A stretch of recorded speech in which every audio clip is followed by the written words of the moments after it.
Welcome to LC Screen Talk. My name is Larry, and this is my review of 5 Feet Apart.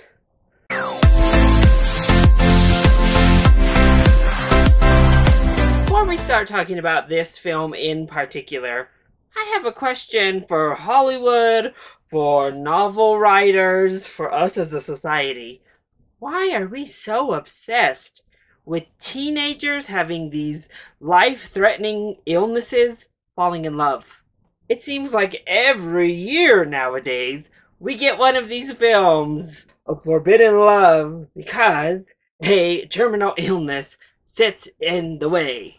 The Fault in Our Stars, everything, Midnight Sun, now we have 5 Feet Apart. And I have to say, I'm just a little baffled by our current obsession with teenagers dying in the name of love. It's a little bit strange, but hey, I guess it goes all the way back to Romeo and Juliet, huh?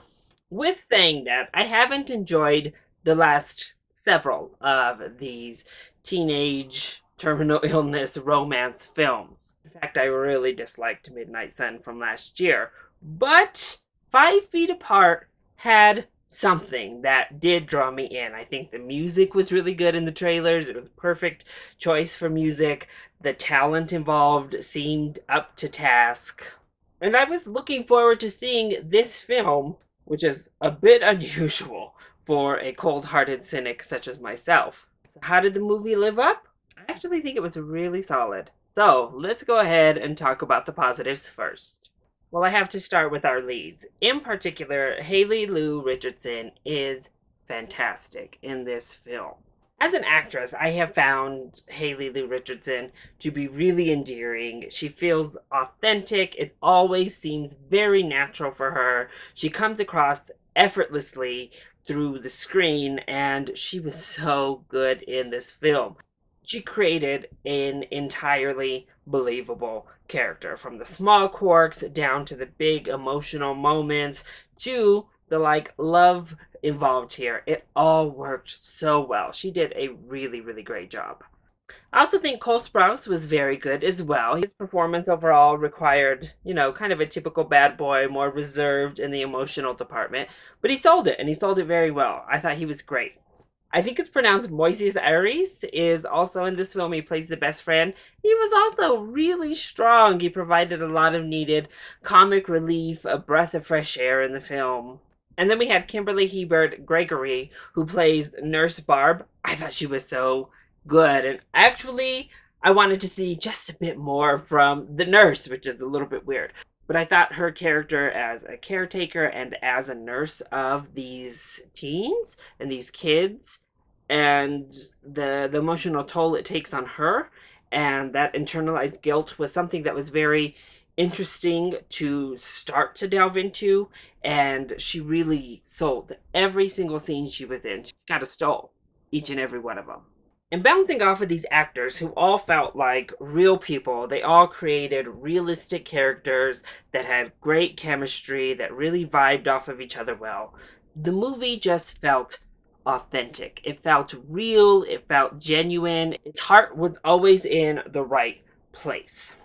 First of all, I think it was very educational at large on the illness at hand, and it was very respectful to the illness at hand. I clearly am not a CF expert by any means, but it seemed to take care in educating as well as creating a narrative. And part of that was through a YouTube series within the film that I thought worked really well. It was very in line with the character, and it helped to really translate the film past just, this traumatic teenage romance. And since it felt so authentic and it felt genuine, the characters were so well developed, you cared about all of the characters. You clearly did not want to see anything bad happen to any of them, and whenever any sort of peril made its way in, you felt for literally everyone involved. And I think that's the ultimate goal here, is you cared about these kids, you cared about the nurse, you cared about the parents, cared about literally everyone involved, and even maybe cared about the friendships and relationships budding throughout the film as well. On all fronts there, it really is successful. at what it aims to do. I feel the emotions near the end are mostly earned. One moment in particular I thought was very much earned, and it was the saddest moment for me personally. And then but yet the other emotions were also pretty well developed throughout the film and just kind of callbacks. So what doesn't work so well when it comes to 5 Feet Apart in my book? Well, you remember how I said I'm a cold-hearted cynic at the beginning? Well, the middle of this film drags just a bit because of the romance in my book. We get these big, grand gestures in this hospital, and they try to kind of explain some of it, but like a lot of romantic films do, you're supposed to just kind of eat the romance formula candy. Just sink yourself into it, and I can't easily do that. Thus, I was sitting there like, oh, okay. These are teenagers with like no money in a hospital, but we'll go along with it. I also had lots of problems with the third act. I'm going to say that. Now, parts of it works very well, and I think most people will be just fine and really enjoy the third act. However, I can't say too much because this is a non-spoiler review, but the way our main character goes really straddled the line for me. It was understandable due to overall circumstance. However, it was frustrating. And then our characters continue to do kind of frustrating things. We had several like last minute cliches happening in the final act of this film.